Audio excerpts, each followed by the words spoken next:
Next J ಎಸ್ಸಲ್ಲಿ dynamic routing ಹೇಗೆ work ಆಗುತ್ತೆ ಅಂತ ಹೇಳ್ಕೊಡ್ತೀನಿ.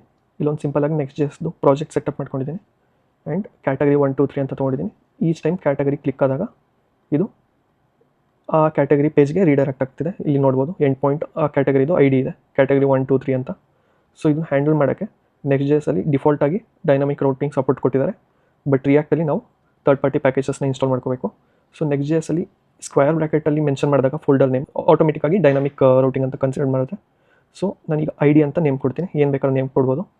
ಸೊ ಈಗ ಐ ಡಿ ಅಂತ ಕೊಟ್ಟಾಗ ಇದು ಪಾತ್ ನಮಗೆ ಡೈನಾಮಿಕ್ ಆಗಿ ವರ್ಕ್ ಆಗುತ್ತೆ. ಸೊ ಈಗ ಇಲ್ಲಿ ಒಂದು ಕಾಂಪೋನೆಂಟ್ ಕ್ರಿಯೇಟ್ ಮಾಡ್ಕೊಳ್ಳೋಣ, page.tsx ಆ್ಯಂಡ್ ಒಂದು ಕಾಂಪೋನೆಂಟ್. ಸೊ ಇಲ್ಲಿ ಹಲೋ ಅಂತ ಕೊಡ್ತೀನಿ.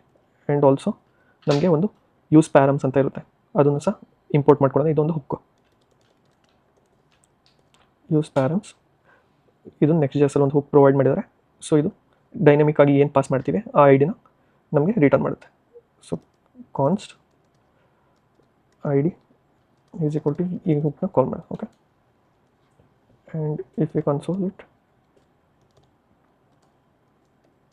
ಐ ಡಿನೂ ಪ್ರಿಂಟ್ ಆಗುತ್ತೆ, ಇದು ಸಹ ಡಿಸ್ಪ್ಲೇ ಮಾಡೋಣ ಐ ಡಿ. ಆ್ಯಂಡ್ ಆಲ್ಸೋ ಇದು ಕ್ಲೈಂಟ್ ಸೈಡ್ ಆಗಿರೋದ್ರಿಂದ, ಕ್ಲೈಂಟ್ ಸೈಡ್ ರೆಂಡರ್ ಆಗ್ತಿರೋದ್ರಿಂದ ಇಲ್ಲಿ ಯೂಸ್ ಕ್ಲೈಂಟ್ ಅಂತ ಕೊಡಬೇಕಾಗುತ್ತೆ. ಸೊ ಇವಾಗ ಇನ್ಸ್ಪೆಕ್ಟ್ ಮಾಡಿ ಈಚ್ ಟೈಮ್ ಈ ಕ್ಯಾಟಗರಿ ಕ್ಲಿಕ್ ಆದಾಗ 1 2